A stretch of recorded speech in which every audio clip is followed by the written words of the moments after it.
story I heard about myself. This one happened in high school. We had this teacher in high school whose kid went to our high school. His name was Mr. McNamara, and his son Jake McNamara went to our high school. He was a sophomore when I was a senior, so he was 2 years behind me. And Mr. McNamara was an asshole. And one weekend, he and his wife decided to leave town, which you should never do if you're an asshole. And Jake McNamara decided to throw a party at the teacher's house. Hooray! And everyone around town heard about it, and we all got up individually and thought, okay, let's go over there and destroy the place. I walked into this party. Everyone I had ever met was there, and everyone was drinking like it was the end of the world. People were drinking like it was the Civil War and a doctor was coming to saw our legs off. It was totally unsupervised. We were like dogs without horses. We were running wild. I walked down to the basement. They had a pool table in the basement. One dude took a running start and threw his body onto the pool table and broke it in half.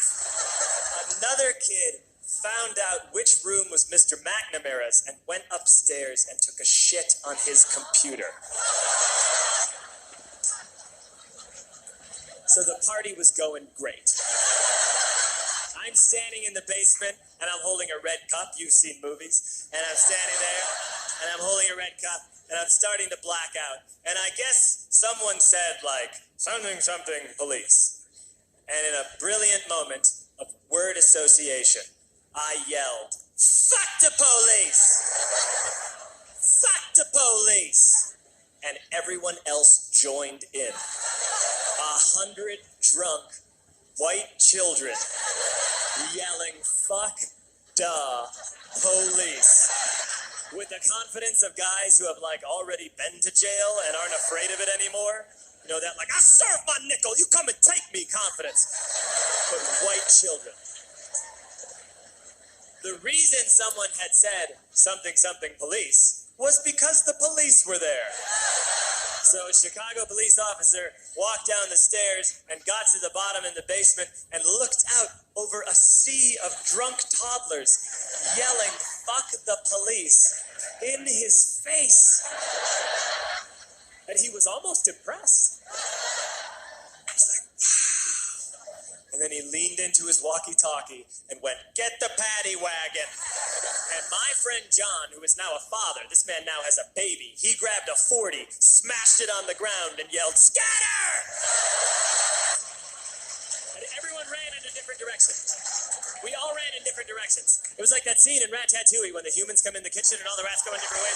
We all ran in different directions. I ran into the laundry room and I jumped up on the washing machine and I crawled out through a window into the backyard, and now I'm running through the backyard and there was this big chain link fence and I thought, I've never climbed a fence that high before. And then I woke up at home.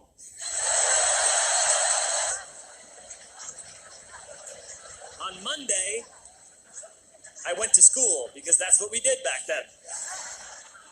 And I'm walking into the school building, and who do I see but Jake McNamara?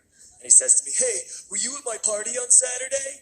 And I said, no, you know, like a liar. And he said, things got really out of hand. Someone broke the pool table.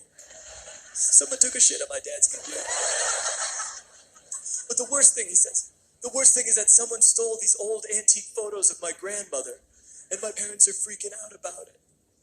And I had that thought that only blackout drunks and Steve Urkel can have.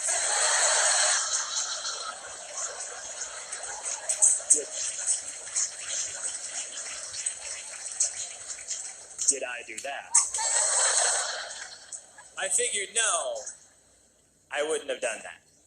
But I was never sure until 2 years later. Relax. I'm playing video games with this kid named Alex that we also went to high school with. 2 years later, we've graduated by now. We're playing video games for a couple hours. And then Alex says to me, hey, come here. I want to show you something. And he takes me into his bedroom. And then he takes me into a side room off of his bedroom. Never a good thing to have. He shows me a tiny room that is covered wall to wall in stolen antique photos from different people's parties over the years.